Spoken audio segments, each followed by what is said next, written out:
माझ्याकडे कशासाठी आले होते? नांदगावच्या फ्लॅटवर 3 जण.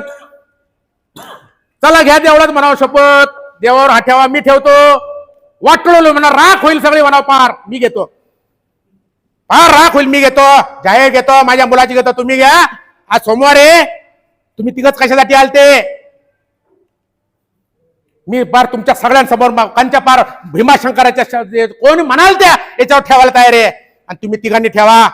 आणि जे कोण त्याला करतो ना त्यांनी ठेवा. एक शब्द खोटा असेल तर कशासाठी आलते, कोणत्यासाठी आले, वाटावाटी करायला आलते, काय मागणी केली, काय नाटकं झाली तुमची कशासाठी? विरोधी ज्यांनी तक्रार केली ते त्या कोण प्रियंकाताई आहे, तिने नंतर विरोध केला. तिला नाही म्हणत मी 3 आलते. सुदैवाने प्रियंकाताई आलती, तिथं तिच्या वेगळ्या कामाला ती साक्षीला आहे. प्रीतम काळे आलते, त्यांना म्हणलं बसा. कॉलेजवर 1 जण आलता, तो कशाला आलता म्हणाव ठेवा. देवावर हातून कशासाठी काय चाललंय?